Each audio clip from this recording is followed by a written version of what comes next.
stuff in software development, infrastructure-wise, of course, with the data centers. And we wanted to host this meetup tonight. We already did some meetups at PHP Limburg in the past, also did some talks there. But I wondered why we never did it for PHP Limburg, so welcome tonight here in our main office. We have some other offices around, but this is the main office. And I hope you'll enjoy the talk of Andreas from Made with Love, who will give us a nice presentation tonight. Thanks. If any question would occur, don't hesitate to ask afterwards. Thank you. Same for me, you can always interrupt me.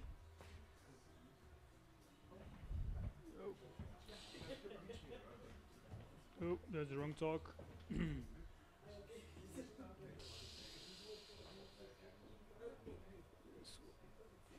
Cool. Good evening. So, welcome, I'd say. Nice that there's a lot of people that actually showed up. Gabriel was stressing out that not everyone might show up, but I think it's a good turnout.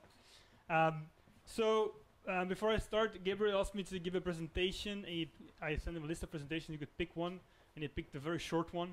I forgot to tell him that was like a 15 minutes one, so I'm going to start with that one, and then maybe I'll do another one afterwards, or we'll do something else, we'll figure something out. So, this is me, as you can see. I'm Andreas, I'm the founder of Made with Love, and we're actually a company that helps other companies build digital products.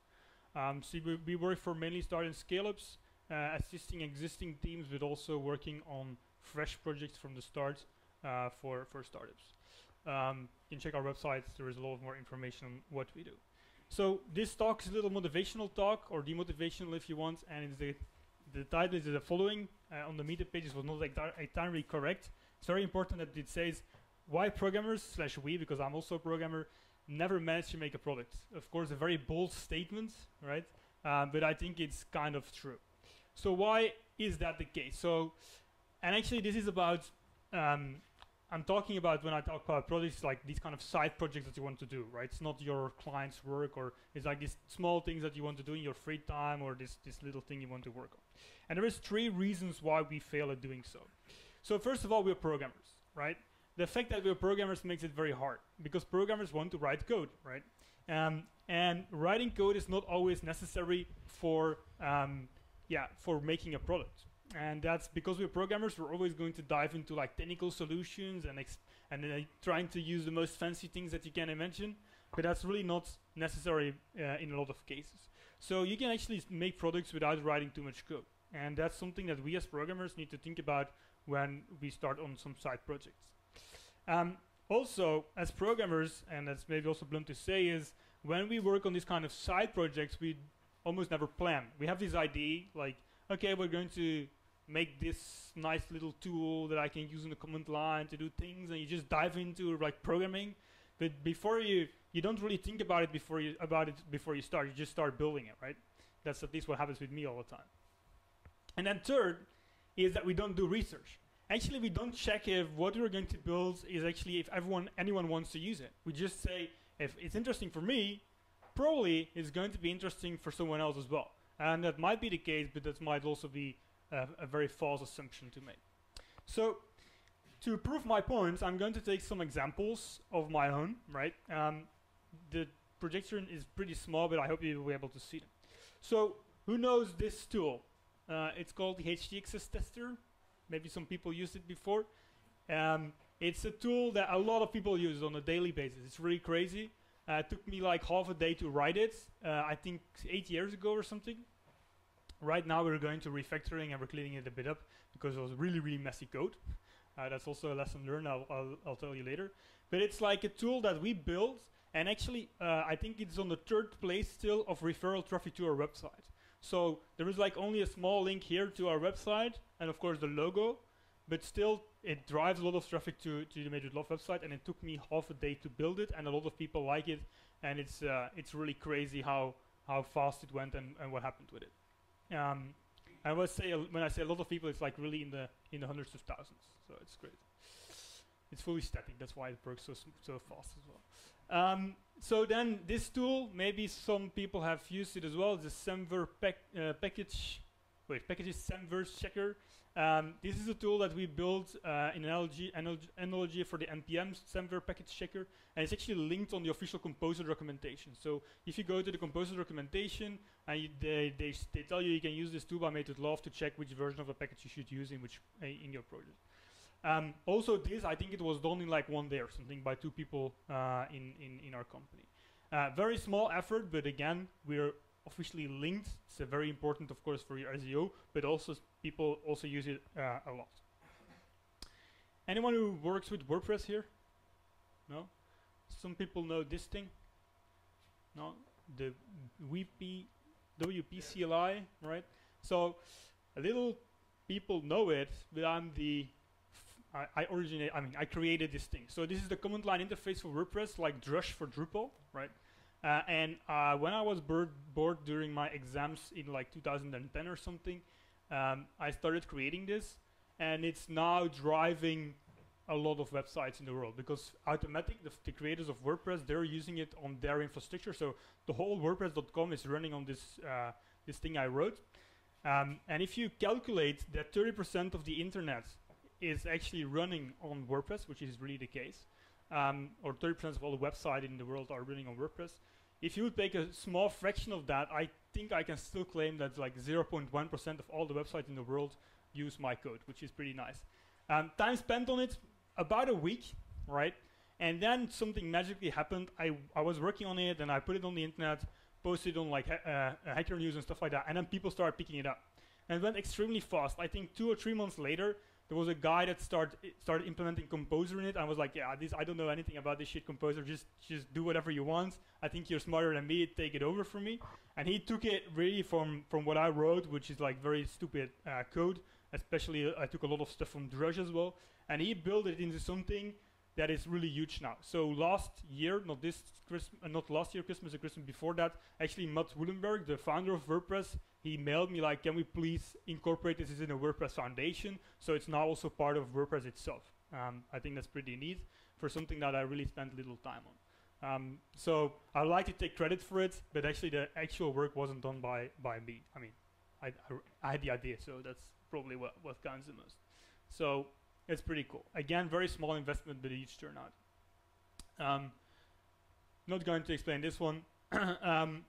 But this one is a very interesting story. So Nomads, it's called, and it's a tool that doesn't exist anymore. It was an idea that I had is, you have all these people that are digital nomads.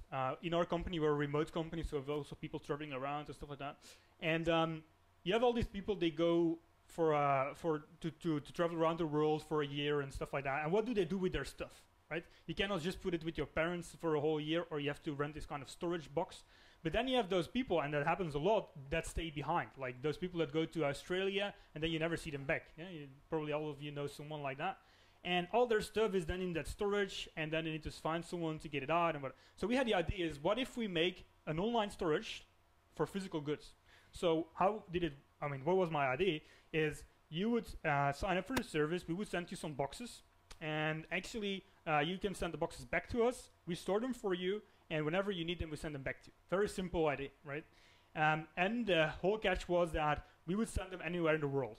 So if you send them to us, and we store them for you, and then months later, whatever you need them, we send them to where you need them. Very neat idea, right? So I briefed my team on this. I said, like, guys, you have to build this. Very simple. And I told them, like, just make a landing page with a subscribe button. It doesn't really matter. Let that email to me. Also collect the credit card details. You can do that with Stripe. It's very simple, so that we can charge them, and that's it. So I gave it to the team. They spent like 6 months on it, not like every day, but like every Friday afternoon in our company you can work on an internal project. So they spent like 6 months on it with like 4 people or something. And in the end, they ended up with this whole application doing everything like returns and managing the whole delivery of the boxes and seeing the content of your box, whatever. All pretty neat, but it's not what I asked, right? And this is really showing off that when you brief a programmer about an idea, he's going to take the idea and he's going to think as a programmer like, oh, what nifty things can I do? And the Stripe API, I can do this and that with that. So, and we ended up with this whole complex system. And actually, while we were launching it, there was a competitor ready with exactly the same thing, and they already took market share, so we could just close our business. And that really shows that programmers, if you just let them do things, they'll always end up like that. So why is that happening?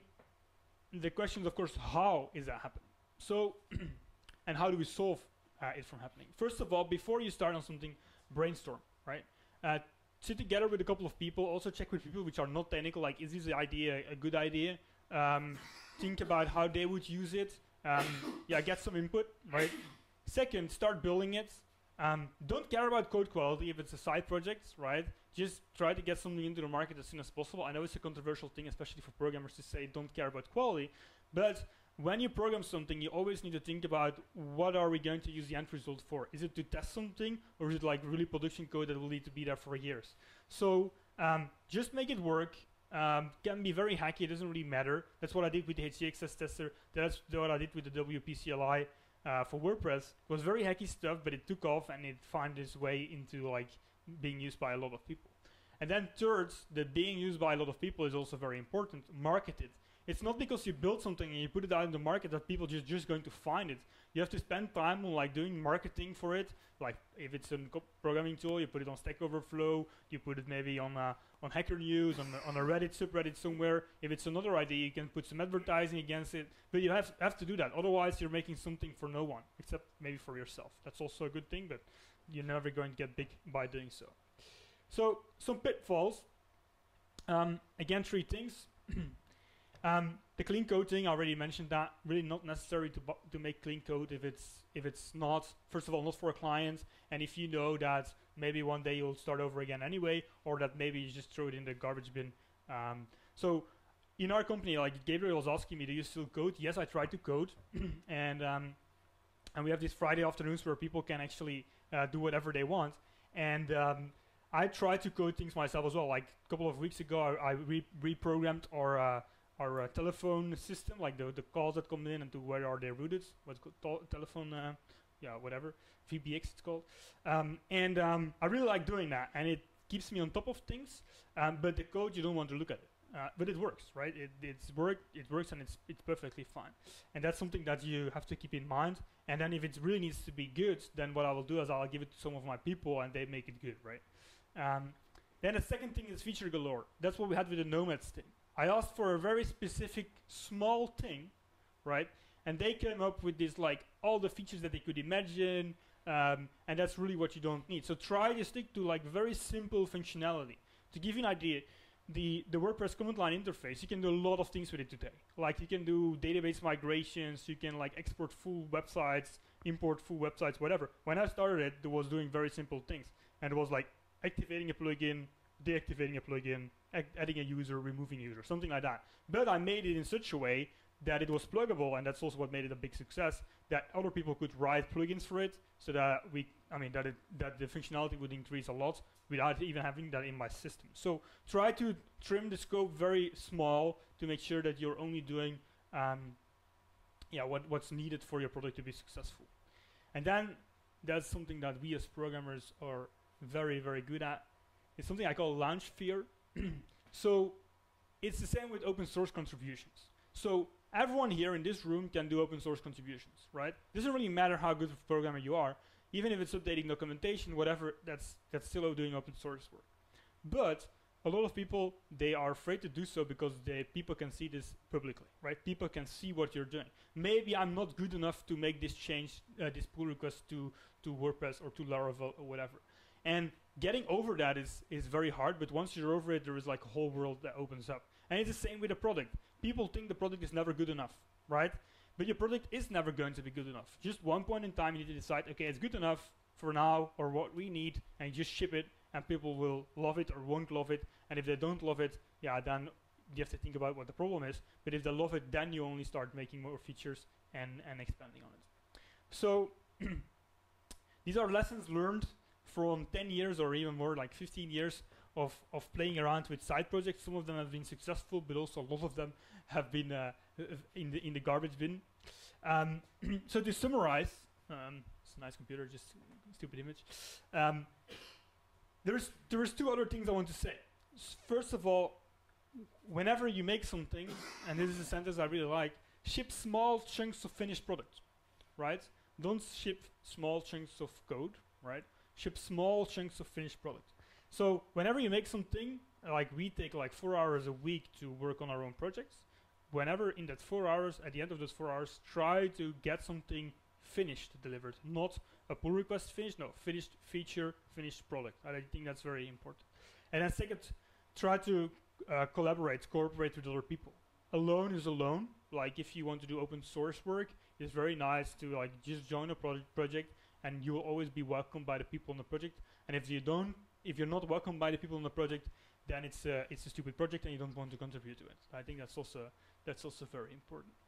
So before I mean, like I said, this is a very short motivational kind of talk, or demotivational, I don't know what it is about. So before I end this talk, I want to show you a little video. So with Made with Love, we are a remote company. I think that's important to know. So we have people, need to think about the countries in Argentina, Brazil, Canada, France, Portugal, Croatia and Poland, and Belgium, of course. That's the countries we have today. And every year we bring them together on a retreat. So we bring the people together to have fun and also work for a week. And we made this nice little video about that. I'm probably not going to show the whole video, and I'm going to disable my not going to disable my sound, going to put it louder. Well, I can't. Damn it, HDMI is hacking my sound. We'll see what happens. So what we do on this retreat, to give you an idea, is we work out in the morning.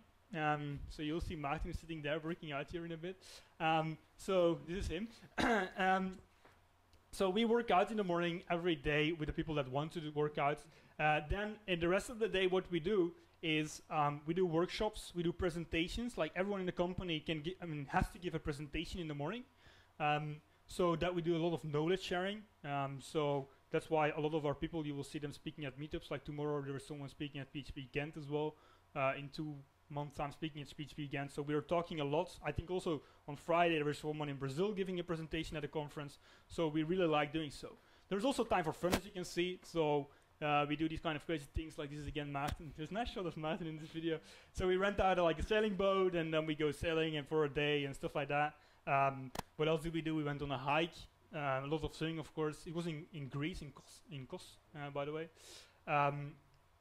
So if you're interested in being part of such a nice company, you can of course always reach out. That's what I wanted to show. And just also nice footage, right? I bought a drone especially for filming all of this, so that's pretty cool.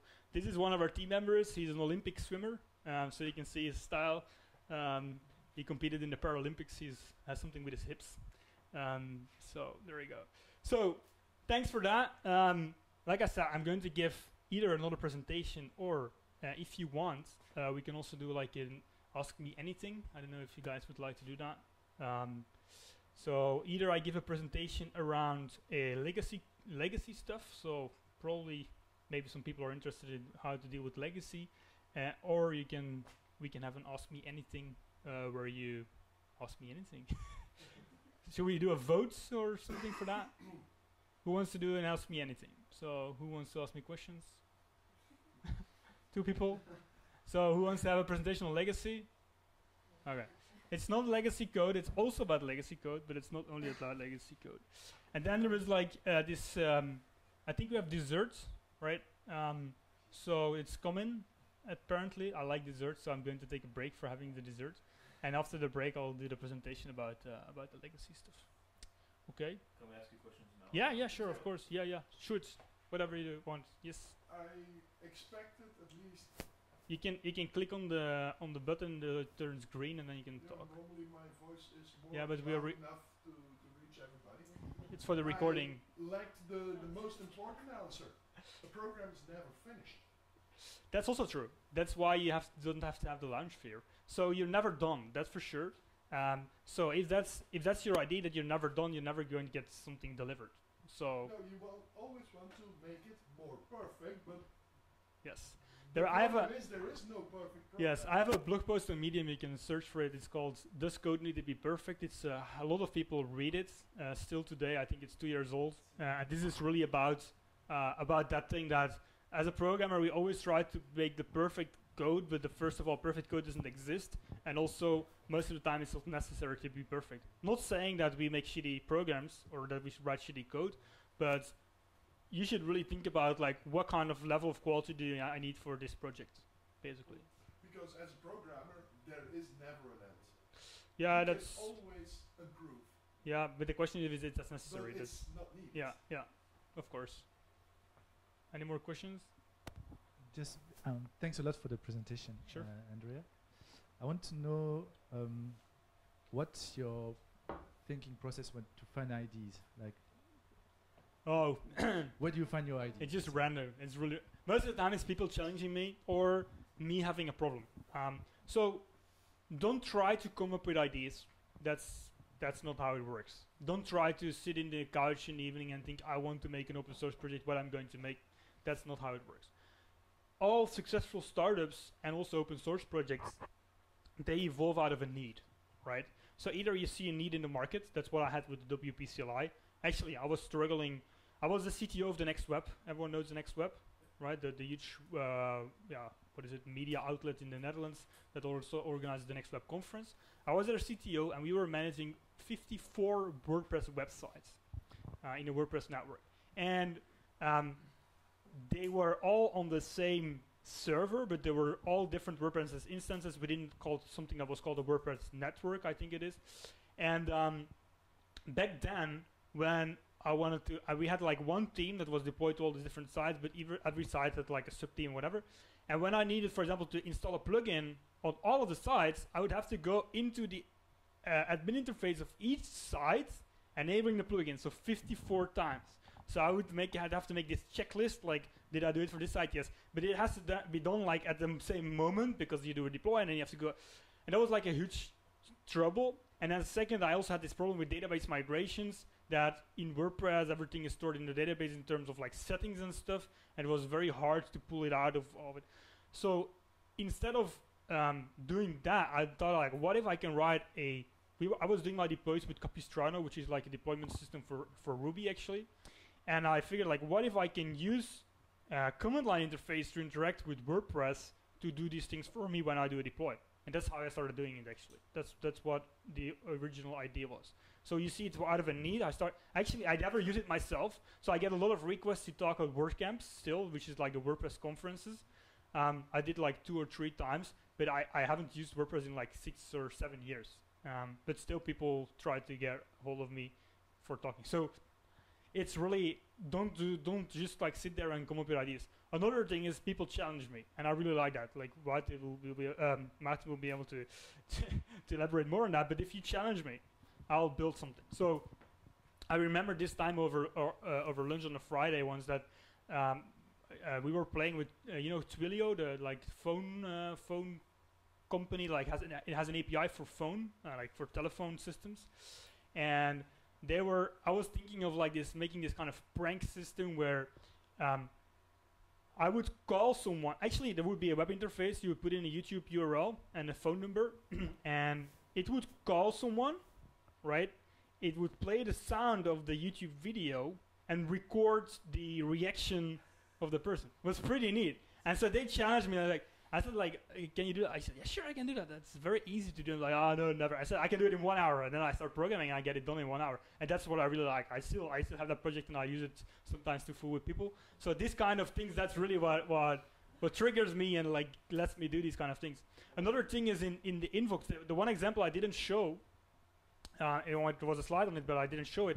It's a tool that we built for ourselves to manage incoming invoices, right? So all the invoices from our suppliers that come in, our office manager is like categorizing them and whatever. Instead of putting them on an Excel sheet, we made a little tool for it. And for years, I've been shouting to our team like, yeah, we have to have some machine learning in there because I want to not every time identify this invoice as coming from Google. There should be the way to classify it automatically because of the parameters that the invoice has, right? And they're like, no. And we had like people really working on it, and they never figured it out. And then one day I decided, okay, I'm going to do this myself. It took me like half a day to get it done.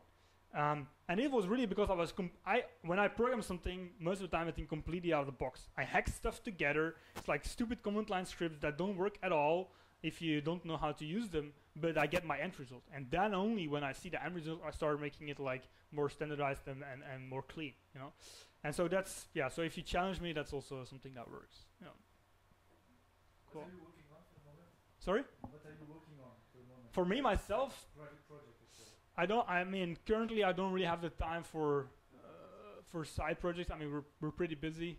There is a lot of need for what we do.